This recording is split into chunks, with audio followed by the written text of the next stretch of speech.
What is up, everybody? We are back for episode number 10. We've hit double digits. Nobody, particularly the three of us, thought this could possibly happen. But here we are, and boy, do we have a special show lined up for everyone today. Just this week, we're going to cut out a segment or two, save some time for our guest. And yeah, guys, we've got a guest this week, and you are not going to believe who we managed to get on this show. But before we dive into it, let's quickly get to the best thing that happened this week. Rahul, what was the best thing that happened to you this week? Best thing that happened to me this week, it actually happened right after the worst thing. I worked at an event with my brother in Santa Clarita where the temperature was 105 degrees. And it was out in sunlight, and I had to wear a mask the whole time, which made it probably 5 degrees hotter. So I was cramping up all over the place, but I received a phone call from my administrator letting me know that I am now the athletic director at the school in which I work. So that's kind of cool. That's something nice to add to the resume. It's kind of been a mission of mine. So one more thing off the checklist. Feel pretty good about that one. Kind of been a mission of mine is Rahul's new podcast coming out next Saturday. What new added responsibilities do you have? Congratulations, Rahul. Are you excited about this job? You're a little bit nervous given the COVID restrictions. What's your plan for this coming year? I'm a little unsure about what my duties are going to be right now, but typically, it'd be to contact admin or other athletic directors, schedule the seasons, look at facilities because we don't have our own facilities, look at officials, that kind of stuff. I'm just going to try to make it as interactive as I can with the kids, everybody being at home, offer challenges, try to put, we're a real small school, so our kids don't get a lot of attention. Our athletes don't get a lot of attention, so I want to bring that, to make that more of a thing, make it an athlete of the week. Let them know that, we don't win a lot, but they still can accomplish a lot, even in competing alone. Well, you already got the job, man. This isn't an interview. Congratulations. Xander, what was the best thing that happened to you this week? I'm pretty confident because I used to make all those sarcastic remarks about Rahul's best thing. His best things have gotten better. So in the beginning, when it was just him playing FIFA, and I was making jokes about how worthless his life was, now he got a new house, a new job. Everything's coming up, Rahul. And I think my shaming has something to do with it. The best thing that happened to me this week was, I don't know if you guys know this or not, but it looks like a surprise green and gray broke out. It's Zach Cohen and Xander Furman, the two grays, against Rachel Millam and Chloe Grimes, the two greens. We've got a lot of activities planned out. Gray is already a quick 2-0 after winning foul shooting and PK shootouts. So that's got to be the best thing that happened to me this week. Yeah, note for the viewers, 3 of those 4 people are purples. Xander, let's make sure we get that right. We are unbiased all the time except for this competition. Do you think we have a chance in the upcoming events? I know we've just added water skiing, which neither of us are capable of doing, tennis, which neither of us are good at doing. Where do you put our chances right now? Oh, yeah, well, lacrosse, I think, has got to be our sport, right? That's the one where that's the Vegas odds makers, I think, are giving us the edge. No, any sport that Rachel plays, they're also way more athletic than we are. They're way more talented than we are. They're way more competitive than we are. I think our only shot is the smack talk. I think that's the only place where we might have the competitive advantage. Yeah, we'll see how it goes, and we will certainly keep everybody updated. Best thing that happened to me this past week, we had our 2 first weekends of families at BLC. A lot of old BLC alumni came back, which was great for me. Some people that are dinosaurs like I am and were at camp in the 90s. Great to see Eric Horowitz, David Schloss, Craig Hirsch, Keith Williams, Bobby Blum, Matt Schiff. I'm sure I'm missing a few. Dwight Hazelwood was back at camp. Denzel Smith was back at camp. Pleasure to see all those guys and catch up. It's been almost 10 years, but it felt like 10 days. So really, really happy that those guys got to make it back up to camp and spend some time with us up here. All right. Let's jump straight to this week's topic. As I'm sure everyone is probably aware, this past weekend likely would have been the 104th Green and Gray. And so for this episode, we're going to discuss our feelings about Green and Gray, why we think it's so special, maybe some of our fondest, maybe some not so fond memories of past Green and Grays. And guys, I mentioned before that we have a hell of a guest this week, and I cannot believe this is real. But here with us today, sitting right next to me, to weigh in is the man himself, Richie flippin' Gersten. Richie, thank you so much for agreeing to this, and welcome to the podcast. Well, thank you, guys. It's an honor to be with such luminaries. I'm very proud of what you've done. I'm a fan, and I just hope tonight's show somewhat matches up with the last 9. Rahul, luminary is a nice word that he said about us. So let's start with a pretty broad, open question. We'll start with Richie, and we'll kind of go to the floor. What is it that makes green and gray so special? You know, what makes it so special isn't going to be a mystery to anyone. It's the fact that you are green or gray for life, and it's very different from other camps that have some type of a color war or something like it. Sometimes it's colleges, but mostly a lot of color war. But I know of no other camp that does the once a color, you remain for life. I actually know one. There's a day camp called Jeff Lake's in New Jersey, but they did it because the owner-director, he's now deceased, but passed on in his family, went to Brant Lake. So when he started the day camp, he said, I'm going to do that. But that's the only other camp I know. So I think what makes it so special is that it's forever. And I also think it's a very special thing for Brant Lake camp, because I think it gives us a second attachment. We hope people are proud of being Brant Lakers, but they're also proud of being a green or a gray. So, yeah, I think it's that it's forever. Yeah, I mean, pretty clear.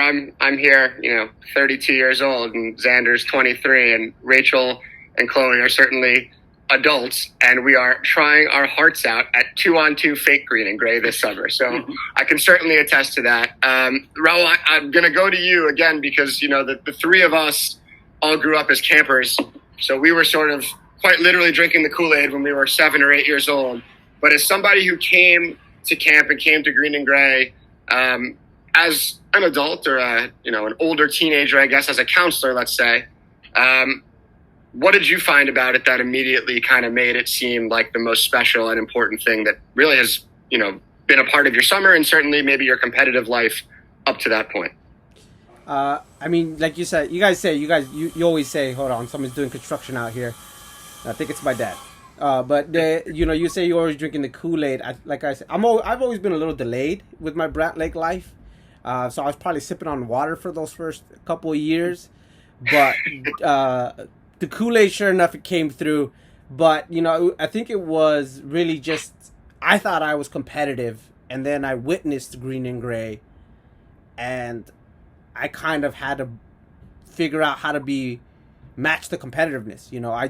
That was what got me off guard. I thought, oh, this is going to be cool. I'm super competitive. Everyone's going to try really hard. And then when I saw it happening, the first year at Brant Lake, I didn't really know what was happening the whole summer. And then green and gray hit, and I was completely lost. I thought I was going to be okay.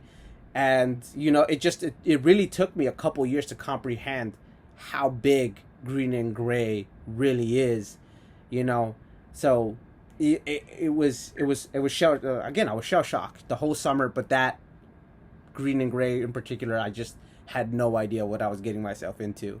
And, I think it's really helped me grow and develop. So happy to be a part of it now for 10, hopefully plus years. Right on. Next question, we'll go back to Richie, and then I'm curious what Xander's take is. Certainly different eras, but what do you, Richie, what do you remember about green and gray from when you were a camper? What was the same? What was different? Do you have like a memory of a certain year or an event when you were still going through it as a camper? Go ahead. Yeah, I mean, I would say my answer to that was the break of green and gray when I was a senior A. And it was early 1960s. It was Russia and the United States, and it was the Cuban Missile Crisis. And if you don't have to know a lot of history to know, but we would have air raid drills in school where you would go in the hallway and like bend over, and because at any moment atomic bombs or nuclear bombs were going to go off. It was heightened awareness then. Kennedy had become president. It was, and at Brant Lake Camp, we had never started green and gray at night. And I'm a senior A in bunk J, and those Grant Lakers, so you'll know, is probably the extreme of senior camp.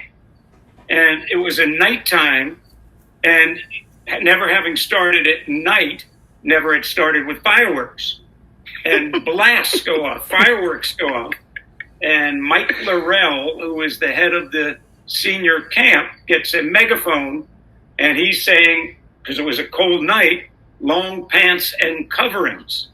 And in my bunk, we thought he was saying, everybody take cover. So we went under our beds, and they had to come get us from under our beds to say that Green and Gray has started. So that's a vivid memory in my mind. Yeah, I mean, aside from the threat of nuclear war, what just the feel of the events of Green and Gray in general, like what was sort of the same? I mean, does a lot of stuff still ring true today? Was there a lot of carryover? Yeah, I mean, I think things ring true forever as Bobby G, has passed on stories that go back. I'm still amazed that in 1917, Bob Gerstenzang and his two partners, Joe Malloy and Unc Eberly, came up with this. Not that they came up with the concept of Green and Gray, but that the same team, idea. And it was competitive then. And interestingly, the directors then, I'm told, played and they were on teams. But even when I was a camper, it was always very competitive. And I think the ideals were still were the same, and you played very hard. But I think in the last 15 years or so, the understanding of the respect for the opponent, and you can't really feel good about winning unless you've gone up against the best your opponent, the other color has to give. I think that's taken more root, and we're not perfect at it, but I feel pretty proud of where we are. And I think it was always there, but I think it's a little more entrenched now. Yeah, funny quick story from this weekend, and I'll turn it over to Xander. We had a family of an alum who was here, I guess, in the 70s and 80s, named Andrew Finkelstein, and he and his family came, and they wanted to do like a Green and Gray. And no one else in his family had gone to camp. It was his wife's extended family. So me and Xander helped set it up. We did the break in the morning, and we had Richie come up and give his speech on exactly what he just said. And I was standing there, and Xander, tell me if you felt the same way. I literally had chills in my body hearing the speech for the fake Green and Gray that had nothing to do with anything, and nobody even cared. Yeah, so I hope Richie kind of noticed what I did there, because we were the purples for this fake Green and Gray, and even as that, I was pretty confident. I didn't have to, but if it came to it, I would have cheated for Gray. So if I'm ever back here and you're deciding, maybe Xander maybe should be purple this year, I don't know. I wouldn't trust myself. But yeah, Green and Gray as a camper for you versus now. Not necessarily the experience as a camper versus the experience as an adult, but like what sort of changed? What's different? What's the same? It's cool because it feels the same. And, you look at the schedule and you're just like, okay, and everything kind of makes sense. So it's like, it doesn't matter that it goes, 360 days and you're not doing it. And then you look back on it, it's just like, you're ready for that moment every year. Richie says at the end of the campfire, you never put the fire out. The embers are still burning, and they are still burning. And then, it roars back on whatever day that might be in August or that one year in July, and you're ready to go. Yeah, Rahul, go ahead. Quick question. Speaking of that one day, Richie, can you give the audience an idea on what day the break would have occurred had camp been going on? Yeah, I mean, I'm pretty sure, it would have been Thursday, Friday, Saturday, Sunday this year. Part of the reason was Florida schools were designed to start on Monday, and Florida people, were kind of saying, can you end it in time for me to get my kid to school? And Zach Cohen is one of the ones who always lets me know, and he's right, you can't have too many days after Green and Gray because there's the anticlimactic piece. But I think we were going to try to end it on Sunday, tell the Florida people, not in advance, but they can get their kid Sunday at dinner time and fly them, and they go to school the next day. Right. Ironically, I was aware the weather was perfect. this year. Thursday, Friday, Saturday, and Sunday, it was just perfect. Rarely have we ever had a green and gray with weather like we would have had. Yeah, I'll add those last few days are particularly difficult when the senior C group head leaves a week early to get back to school. So, it'd be great if we could, push it. And for everyone listening at home, just write down Thursday, Nick Burko, Thursday, August, whatever it was next year, so we can. Okay, moving on. Curious about this because this one certainly rings true for me too. I'm curious, Richie, how long did it take you kind of emotionally to transfer or to transition from when you were a green, and I'd assume you had been captain and being a green was a big part of your life, and here you were at camp, and you're one of the more important greens in Brant Lake, I would imagine, to now being a purple, and I'm sure very quickly being one of the more prominent purples in camp too. How long did that take you to get over being a green?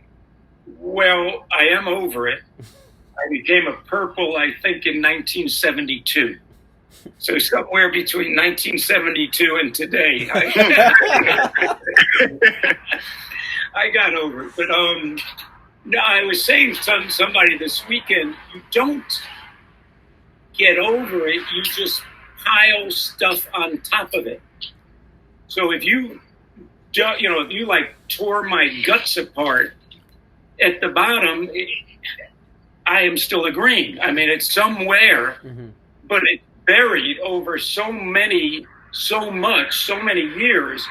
And I do honestly say, I mean, my prejudice today is whoever takes the lead, I'm rooting for whoever's behind. I'm not going to change it in any way, but, if gray takes the lead by 3, I'm hoping green's going to come back. If green takes the lead, I'm hoping gray's coming back. And I wanted to go with that last afternoon where who knows who will win. And then I feel we, the purple, have done our jobs, So that's really the way I look at it. But yeah, you can't turn it just off. Like it doesn't exist. You can't. You just work past it. You see through, things become more important, but you're still there. Yeah, I think for me, certainly it was hard. I think what helped me was the green and gray for me was always, as Richie always says, about competing against your closest friends, and you have good friends on the other team. And when it kind of got to the point where there was no one that was sort of my peer, kind of age-wise or era of camp-wise, that was on green anymore, like the competing became less important, and it was more about the excitement and the enjoyment of green and gray. And Xander sitting over there, like raising an eyebrow, like, "Oh, that's ridiculous." But it's true. Like if there's not kids my age that were on green, or counselors that someone like Jake Heine, who was always fun, and he was green and I was gray. We were in senior camp for a while. That was always a lot of fun, even the strategizing and the competing, and people would think we were going to fight, and we'd go out and get a sandwich at Stewart's at the end of the third day of green and gray. It was always fine, but I don't know. I think not having like a real peer on the other side, I guess age-wise or era of camp-wise, kind of made it easier to transition. But I think Richie's right. I mean, deep down, look, I play 2 events every year, and for that, look, if I get 3 minutes a game in the basketball game at this point, that's great, and maybe I get to huff and puff my way down the soccer field a little bit. Maybe then it pours out a little bit. But I think at some point you're able to compartmentalize a little bit. Was that hard for you, Rahul, or was it maybe not as tough given like your fewer years being on a team? What do you think? I think when I became purple, that's what made me realize how awesome it was to be gray. Like I said, I didn't really conceptualize what it meant to be gray for my first couple of years, and that's all I was. I was there for 2 years, and then I became purple. And I was like, okay, cool, I get to be a judge. I'll get to see it from a different point of view. But, I wasn't, necessarily rooting for or cheating in any way. If anything, it helped me, want to be gray. And honestly, I was probably tougher on the grays my first couple of years because, that's just my instinct. I'm like, that was my team. I expect more, better things, bigger things. But yeah, again, I think it took me a while to get out of my shell. But once I did and realized how cool being gray was and, now being purple, it's hard sometimes. Like competing, like you said, in those 1-2 events, it just comes out. And it's again, it's something that I didn't know I had in me. I didn't know that I had this gear in me, and this is one of the things that camp kind of helped me figure out for myself, and I'm a better person because of it. So yeah. So Richie, who do you think in your years being at camp had the toughest time? And if one of them's in the room, you can say it out loud. I won't be offended. Transitioning from being on a team to being a judge. Is there anyone that stands out? I mean, Luis is the one that comes to mind for me for sure. Yeah, well, yeah, I first will tell you that Norm Dreyer never. Norm Dreyer was at Brant Lake Camp for 65 years, and he was a green every one of them. So it is there. It is possible. We haven't had anyone since then, but so that so that's I don't I haven't given it a lot of thought, but the name that jumps to me is Moo. And just for those of you who don't know, I mean, sadly, I'm not sure everybody knows we put it out there, but Moo passed away this past, just at the start of COVID, and it didn't get enough attention, I think, from the Brant Lake family and from us as we would have, or this green and gray would have been in honor, some recognition of Moo. But I think I just kind of remember Moo even as a purple somehow sneaking into the gray, team meetings and giving a speech and me saying, "Oh, you can't do that. You're purple." So that's the one that jumps at me. So that's an incredible transition. So I must have been like a soft B, or I was young, soft B, C, or a junior maybe. And green and gray broke, and it was raining. And for whatever reason, we had a team meeting in the arena. And I guess, the judges must have had their meeting, and they, one judge goes to each of the team meetings, and for whatever reason, Moo happened to be the one that walked into my meeting, or our meeting, sorry. And, I was like 10, and Moo was like the scary former head of senior camp, and it was intimidating. I'll never forget, he walks in, he opens the door and goes, "Don't worry, fellas, there's still one gray judge left in this camp." I'll never forget that one forever. So, the reason it's a good transition, my next question, again, my first summer of camp, 1996, Gray was in the midst of a 5-year streak. And the pervasive thought around camp, now again, this is my recollection when I was 9, and I'm sure it was certainly skewed a little bit, was that, Richie and all the judges are cheating for green, and we can't get any calls, and we always get robbed, and we get hosed, and we've got to beat the green team and the purple team. Looking back, clearly that wasn't true. But now as a judge, like, of course, if a team's won 5 years in a row, like, you probably want the other team to win, whether it's green or gray. But realistically, the funny thing is that, Max Gersten, his first summer of camp was the first summer of that 5-year gray streak. So he started camp 0-5 in green and gray. So my question, Richie, is as an onlooker and a father trying to balance being an unbiased judge, how tricky was it to watch Max lose green and gray 5 times in a row? Okay, I'll give you some ammunition for both sides. Here we go. Yeah, this is what we wanted here. The first thing you know is from the day Max Gersten was born, I was convinced that when the time came, he would be a gray, so that nobody could ever say again the Gerstens are greens. And I felt that way till the night before Max was to be picked, and I couldn't do it. I actually spoke to a friend, and he was very good. He said, "Hey, if it was any other dad, they'd have their son that color, so you can do it." And I said, "Okay, we'll do that." So, but that being said, those who think that maybe we cheat, who has the power to change it, would ever have their son start camp 0-5 in green and gray. So I like to say either I am very honest or very stupid. And I leave you all out there to make your call on that. But if you don't mind me going a little bit, that 0-5 streak has an interesting story to it. Many of you listening, remember Jacob and Asa Fry. And Jacob Fry is we are very proud of, and I think a lot of people are proud, maybe some not so much, is the mayor of Minneapolis, and has been in national attention. And Jacob came to camp before his brother Asa, and Jacob was a very good athlete. And his group, he got picked, and he was a gray, and that made sense. His brother Asa came a year or two later as an inter-A. As an inter-A, there's not that many new campers coming in. So you don't have a lot of ammunition, and Doc Brunt was the head of the inters then, and Brunt and I were looking at it, and we were saying, gosh, I think Asa, who's a very good athlete, needs to be green, but his brother Jacob is gray. And we talked, and we went back and forth, and we kind of said, well, if we make Asa a gray, how bad can it be? And it turned out we made him a gray, and gray won 5 years in a row. Inter-A, Inter-B, Senior A, Senior B, Senior C for Asa Fry.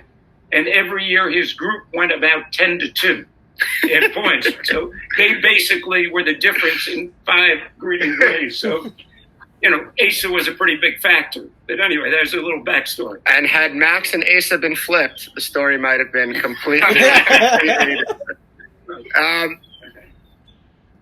Is there Richie, we'll keep going with you. From when you were a camper, let's say, is there a memory of a game that stands out, like a particularly close one? Or Yeah. Let's go. Let's hear it. We want it all. Yeah, I mean, it's the 1975. It was the tie, and it came down to the last afternoon. And similarly, as it is today, the last event's supposed to be the Senior C first team basketball game, and you try to end it, camp and end it.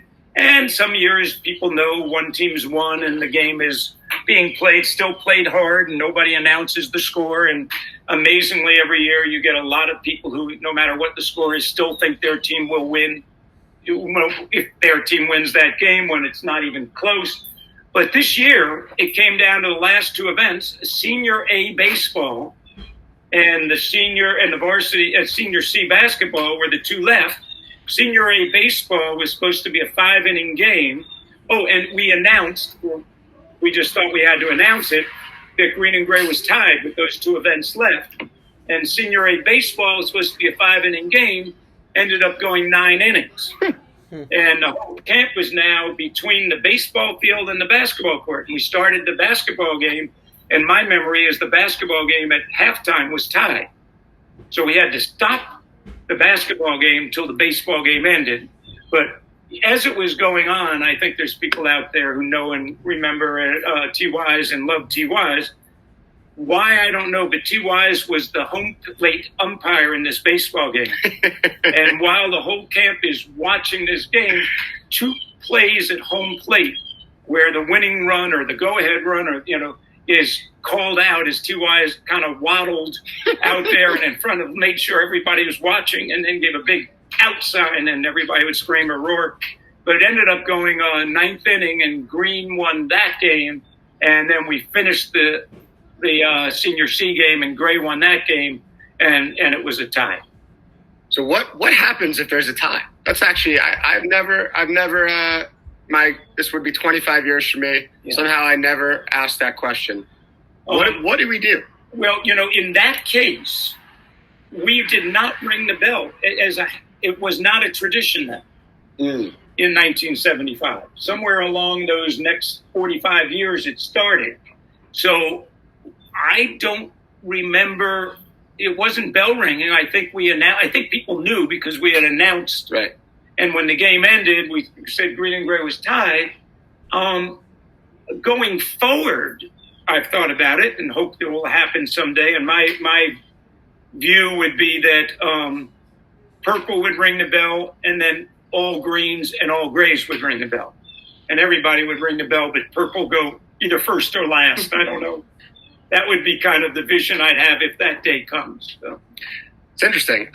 We were close. I mean, I wasn't purple, but there was 2008 or 5. I think it was 2005. It came down to the Senior C basketball game, and had green won, I think there would have been a tie. It would have been interesting to see what would have happened. I think that was the end of 4 in a row for green too. So who knows? Xander, what about you? A memory from when you were a camper, green and gray event that stands out to you for shenanigans, for competitiveness, closeness? What do you got? I think, oh man, I don't know if I've said this already, but since we're talking about stories of Moo, when I was a CIT, I remember during Green and Gray, I was walking with Dean McKissick to go watch the Kunstler soccer game, because the Kunstler soccer game and varsity basketball games kind of happened at the same time. So I was like going with Dean McKissick. We're like, hey, let's go check out the Kunstler soccer game. That's going to be an exciting game, always a lot of fun to watch. And we were walking by, and Ray Abelard screams at us, because I guess you were playing in the soccer game, so you couldn't be the coach. Ray Abelard screams at us. He's like, where are your shoes? I'm like, what? He's like, where are your shoes? I'm like, wearing flip-flops. I'm like, what shoes? I'm like, I'm going to watch the soccer game. He's like, you're not going to watch the soccer game. You're going to play in this basketball game. Keep in mind, I'd never played higher than a B basketball game in my entire life. So now I'm starting in the varsity basketball game against Leo. I'm taking the tip against Leo Kone, and it's just, I have no business playing in this game. But Ray told me before the game, he's just like, look, anytime Leo does anything down low, just fall backwards and Moo's going to give you a charge call. I'm pretty sure we had 4 charges in the game. We ended up losing, but the only reason the game was close was because Moo gave us help on those calls. The only reason that's like so exciting for me is because like I never imagined as a camper growing up that I would play in a varsity basketball game. I got to start in one. It was super exciting, and I don't think I'll forget it. Rahul, what about you? Memory of a Green and Gray event? Coaching, reffing, what you got? I think I was purple, but EJ was the captain. It was when I was with the juniors. And, again, I didn't know what it really meant to be in Green and Gray and senior camp yet at that point. So Green and Gray and Junior Hill, it's a little bit more controlled. So we were doing the swim meet, I guess, or whatever. Like consists of the PFD races and all that good stuff, and EJ's doing his thing. He's moving people around, and it was Luke McKissick. He was in the PFD race, and I think he was placed there on purpose because he wasn't the strongest swimmer, and I just remember him just thrashing the water, just putting everything he had into it, and he went absolutely nowhere. I think he was dead last, but it was just like and he was so proud, even though he finished last, because he knew that his role there wasn't necessarily to win. His role was to be in that position to help his team, but that was just a moment that I will never forget. Just seeing him, it probably looks similar to when I get in the water. Probably it's so that was a really cool moment, and I won't forget it. All right, so mine is a bit of a long story. Richie, I'm curious if you remember this.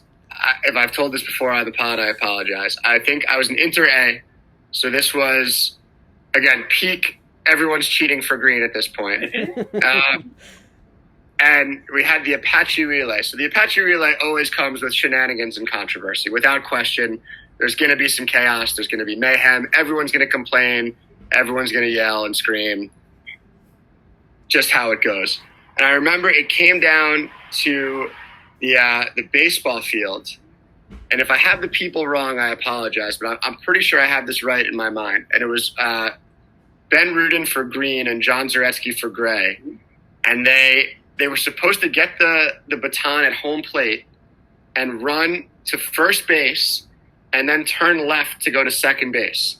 And Green had a pretty big lead, and Ben gets the baton, and, he's in the zone, not really, thinking too much, just let me run as fast as I can. And he books it to the right field foul pole. John Zaretsky for Gray gets the baton and runs the correct way. And Gray ends up winning. Gray's all excited. All the judges meet in the middle. Again, as an adult, with some hindsight and some perspective on the situation, it makes sense that maybe it wasn't explained perfectly to a 12-year-old, and we shouldn't have this kid be blamed for the entirety of losing this event in front of most of the camp. But as an 11-year-old who was really, really concerned with Gray winning Green and Gray, that decision did not sit well. And it didn't sit well with the other 11 and 12-year-olds sitting in the crowd either. So what they decided to do was to rerun just the baseball field. Okay, so we start in the baseball field. We run close. I was watching. I was not running at all. We're watching in the grandstand. Handoff, like the third to last runner, and it kind of looked, again, biased 11-year-old, but it kind of looked like the green kid kind of shoved the gray kid a little bit. The kid on gray falls. Green wins. I mean, if the Grays were not upset already, this was now a complete madhouse in the grandstand. Everybody's losing their minds. The words are probably not acceptable for this podcast that were being yelled by the 11 and 12-year-olds. Judges confer again. What are we going to do? How are we going to solve this problem? And the decision, which was hilarious, was a softball game. And we had never played softball in the Inters the whole summer, but we had 5 Inter A's and 5 Inter B's playing the softball game. I remember I played catcher. I have no idea who won the softball game, but I'll never forget the Apache relay decided by a softball game on the Interfield with 11 and 12-year-olds. Any recollection of that, or is that? I have no recollection, but I'm very proud of the decision. Again, in hindsight with perspective. My thought is, boy, how astute we were. I think I'll stay with that. Incredible. But if you all will allow me, I'll please. say I only know of one. I only recall one situation where I made a decision consciously that had an impact on who won and lost green and gray. And for you Grays, you might be disappointed to hear how it went. And for the Greens, who I know still remember it because I know the 2 green captains still call me on it. But Green, it was the year that Jeff Rosenstock and Scott Schachter were green captains. They are now 47 years old, I'm guessing, something like that. And Green had jumped ahead after 2 days by a significant margin, 11 points, something like that. So I looked at the schedule and I looked for a period that I thought Gray would do well in, because I thought that if another period went green, Gray would lose their momentum, they'd give up, we'd have a bad green and gray. So I found a period, which should have been period 4, instead I picked whatever, period 7, whatever it was, and Gray indeed won that period by 4 or 5 points, never stopped, and ended up winning green and gray by 1 point. And Schachter and Rooster still to this day call me on changing the events, because that probably changed who won green and gray. So there you go, all you people all you haters out there. Richie cheats for gray too. All right, last question, Richie. If green and gray went perfectly in your mind, what would that look like from start to finish? What would a perfect green and gray look like in your eyes? It's not too surprising. It would be every day. At the end of the day, it was still close. It would be every age group. There wasn't a dominant age group, so they were all getting enough wins and losses to have the agony and the ecstasy of what green and gray, I think, should provide. And that, the lesson that sometimes no matter how hard you try, that does not guarantee that you win, but you still try your hardest, because that gives you the best chance to win. And then come down to that, last basketball game where one team is ahead by 1 point and that the other team wins. That would be perfect to me. So interesting. Like the first bit of that obviously makes sense. I'm curious though. So would you rather a team win, and I'm not going to make you say which one, just would you rather somebody win by a half point, or would you rather green and gray end in a tie? I'd rather a tie. I mean, and I think at this point, there's been 2 in 103 years. I think, a third tie coming sometime soon would, even if, some people thought, well, nobody won, I think also people would know it was special. Mm. It was, if we had ties, every third year, I think it would get old, but I think we're ready for a tie. Could handle a tie if it came sometime soon. I think that's right. I think in the moment, I think everyone would be disappointed. But I think maybe 5 years after, everyone would be really, really happy that they were, or it would be a cool thing they were a part of the tie. If I were a senior C, maybe I'd be a little bummed that I was. Maybe not. I don't know. Hard to say. Last words, Richie, before we go. One more story you want to tell us? Anything you want to throw out there? Anything for the eager listeners at home? Well, I will end just thinking of my dad, Bobby G, who probably has not many of you missed that this was going to be his first green and gray that he was not part of in 93 years. And the irony of that, we didn't have it. I hope he lets us have it next year.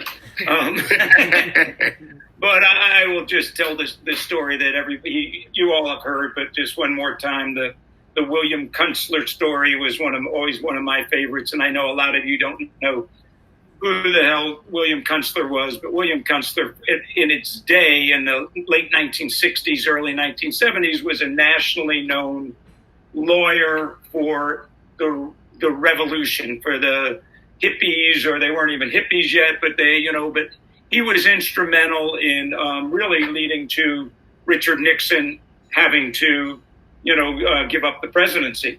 And William Kunstler had been at Grant Lake Camp, and he had been a gray. My dad had been a green. They were green and gray counselor captains, and as you probably all even remember the story, they, according to my dad, and you have to take a little license. By the way, I think if you haven't seen the movie Big Fish, I think it captures Bobby G more than anything I know. I watched it after he died, and I was bawling. But I'm sure there's truth to the story. But he felt that William Kunstler was pulling dirty tricks on him, and then later on, William Kunstler brought down the presidency of the United States because of tricky Dick Nixon. That Dick Nixon, the president, was doing Watergate illegal things. So my dad wrote Kunstler a letter saying, how could you get rid of our president for doing dirty tricks when you did all those dirty tricks to me? And William Kunstler responded to Bobby G that, well, Bobby, green and gray is important. It wouldn't be green and gray without the William Kunstler story. So thank you, Richie. It's been an absolute honor having you on the podcast. This has been far beyond our expectations. We thought that this would be the three of us talking about stupid things, and we got Richie G enlightening us about John F. Kennedy and nuclear warfare and Richard Nixon and the trials and tribulations of green and gray. So, I don't know, jokes aside, this has been so much fun, and thank you so much for coming on the show. Thank you, guys. I hope it was somewhat entertaining. Love what you're doing. Appreciate it. And I guess the only thing left to do is everybody's favorite segment, the Xander Furman Top 10 of the Week. Xander, what do you have for us this time? All right, folks, we had a green and gray themed podcast, so I figured it only made sense to do a green and gray themed top 10 list. Here this week, we have the top 10 things most likely to be overheard during green and gray. We'll start it off with number 10. Number 10, what's the score? Number 9, I heard soft A cup stacking went green. Number 8, yeah, but gray softs are stacked for tennis relays. Number 7, can I have your C shirt? Number 6, what does your shirt mean? Number 5, I think we can sneak him into the X basketball game. Number 4, can we get a counselor to take this kid to fishing? Number 3, shh, you're going to cost us the dining room point. Number 2, it doesn't matter. Jimmy already dropped the bins for green. And the number 1 thing most likely to be heard during green and gray, or I guess in this instance, before green and gray, when do you think it's going to break next year? And there you have it, the Xander Furman Top 10 of the Week. Incredible as always. Guys, this has been absolutely epic. Richie G, you are the greatest for indulging us and sharing some memories and wisdom. Green and gray is past and present. As always, we'd love to hear from all of you listeners out there. Memories of green and gray, stories you think need to be heard, comments about Richie's stories. Give it all to us. Send us an email, inbetweentimeBLC@gmail.com. We certainly missed green and gray this year, but there's no doubt in any of our minds that the greatest tradition in the world will be back at some point next summer. And Lord knows we can't wait. Rahul, any words of wisdom before we go? Yeah, guys, you remember, you miss 100% of the shots you don't take. And that's true. But what about the pass? Some of us are facilitators. Assists are stats too, you know. I don't even have anything clever. That was just phenomenal. So for the three of us and Richie Mother Truckin' Gersten, prime time is over. You missed your chance to shower, and you cannot get water from the health center. Get in your bunks, and we'll see you next time on the In Between Time podcast. I'm in senior camp. I'm in senior care.